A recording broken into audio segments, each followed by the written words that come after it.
বিধানসভার মার্শালকে সাসপেন্ড করা হয়েছে বলে শুনেছি। এটা একটা নজিরবিহীন ঘটনা। আমি সাংবাদিকতার সূত্রে প্রায় 90 সাল থেকে এই বিধানসভায় আসি। আমি হাসিম আব্দুল হালিমকে দেখেছি, বিমান বন্দ্যোপাধ্যায়কে পরে দেখেছি, এখন মাননীয় রতিন বসুকে দেখলাম। আমি পরিষ্কার বলছি যে মার্শাল এমন কি অন্যায় করলেন যে মার্শালকে সাসপেন্ড করতে হয়। আমি জয়ন্ত মজুমদারের মতো প্রবাদ প্রতিম মার্শালকে দেখেছি। জয়ন্ত বাবুর পর থেকেই কিন্তু এই দেবব্রত বাবু আছেন। 2007 সাল থেকে এই মার্শাল দেবব্রত মুখোপাধ্যায় তিনি এখানে আছেন। হালিম সাহেবের মতো প্রবাদ প্রতিম স্পিকার তার নেতৃত্বে 4 বছর কাজ করেছেন, 15 বছর বিমান বন্দ্যোপাধ্যায়, আর সবে এখানে শুরু হয়েছে একজন অভিজ্ঞ মার্শাল, তাকে সাসপেন্ড করা হয়েছে। প্রথম কথা, এটা অনারেবল স্পিকার জানেন কি জানেন না, প্রিন্সিপাল সেক্রেটারির কোনো এখতিয়ার নেই সুমোটো মার্শালকে সাসপেন্ড করার। যদি স্পিকারের অজান্তে সুমোটো প্রিন্সিপাল সেক্রেটারি সাসপেন্ড করে থাকেন, অবিলম্বে সাসপেনশন উইথড্র করতে হবে। অবিলম্বে সাসপেনশনটা উইথড্র করতে হবে যদি স্পিকারের অজ্ঞানে এটা হয়ে থাকে। অন্যথায় স্পিকার সাহেবকেও বলবো, এটা দেখুন, মার্শাল আপনারা যে অভিযোগ দেয়া হয়েছে তার বিরুদ্ধে, হাস্যকর, তার জন্য একজন মার্শালকে সাসপেন্ড। আরে কদিন আগে তো আপনি এই মার্শালকেই বলেছিলেন, মার্শাল কুণাল ঘোষকে বার করে দাও। আমায় তো চ্যাংদোলা করে এই লোকটি বার করেছিল এবং তার স্কোয়াড।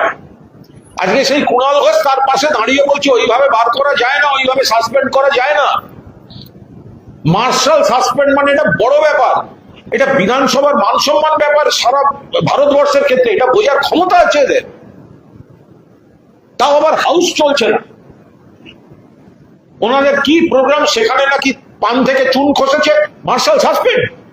হয় কখনো? বিধায়ক সাসপেন্ড হলে তাকে বের করার দায়িত্ব মার্শালের। কয়েকদিন আগে এই স্পিকার সাহেব মার্শালকে বলেছিলেন কুণাল ঘোষকে বার করে দাও। এই মার্শালই তখন আমাকে চ্যাংদোলা করে বার করেছিলেন। আর সেই কুণাল ঘোষকে আজকে এখানে বসে বলতে হচ্ছে যে এটা মার্শালের উপর অবিচার হচ্ছে, নিরপেক্ষ তদন্ত হোক। স্পিকার সাহেব দেখুন, শোকজ করা হয়েছিল মার্শালকে, মার্শাল তার উত্তর দিয়েছেন এবং উত্তর কিন্তু যথাযথভাবে দিয়েছেন। বিষয়টা ওইখানে মিটিয়ে ফেলা উচিত ছিল। এর পেছনে কারুর বিষ নজর আছে কিনা, রাজনৈতিক কোনো এজেন্ডা আছে কিনা, রাজনৈতিক কোনো ন্যারেটিভ আছে কিনা, তার উপর দাঁড়িয়ে বিধানসভার মার্শালকে সাসপেন্ড করা, এটা কিন্তু বিধানসভার ভাবমূর্তির পক্ষে একদম ঠিক নয়। যে অভিযোগটা দেওয়া হয়েছে, অ্যাটলিস্ট সেই অভিযোগের উপর দাঁড়িয়ে মার্শালকে সাসপেন্ড করা যায় না। স্পিকার সাহেবকে অনুরোধ করব, আপনি কি জানেন? আপনি যদি না জেনে থাকেন তাহলে আপনার প্রিন্সিপাল সেক্রেটারির কোনো এখতিয়ার নেই সুমোটো মার্শালকে, কারণ মার্শালও কিন্তু সাম কাইন্ড অফ সাংবিধানিক পদ। মার্শাল সেও ব্যাপারটা প্রত্যক্ষ বা পরোক্ষভাবে, মার্শাল ব্যাপারটা একটা সাংবিধানিক পদ, একটা ইতিহাসের স্রোতের ধারা আছে মার্শাল পদের সঙ্গে। প্রিন্সিপাল সেক্রেটারি আজ একজন আছেন, কাল একজন আছেন, পরশু একজন আসবেন। প্রিন্সিপাল সেক্রেটারির মনে হলো কারুর কথায় বা নিজে মার্শালকে সাসপেন্ড করে দিলেন, তাতে বিধানসভার ভাবমূর্তি কলুষিত হয়। মার্শালকে এইভাবে সাসপেন্ড করে গোটা বিধানসভাকে, একটা অধিবেশন চলছে না সেই অবস্থায় মার্শাল সাসপেন্ড। মহামান্য স্পিকারকে অনুরোধ করব, দেখুন, খতিয়ে দেখুন, আপনি জানেন কিনা দেখুন। যদি আপনি না জেনে থাকেন, প্রথমেই সাসপেনশনটি আগে প্রত্যাহার করান। আর যদি সংশ্লিষ্ট মার্শালের কোনো কাজকর্ম নিয়ে কোনো বিধায়কের বা কারুর কোনো প্রশ্ন থাকে বা ভুল বোঝাবুঝি থাকে, দয়া করে ওটা টেবিলে বসে মিটিয়ে নিন।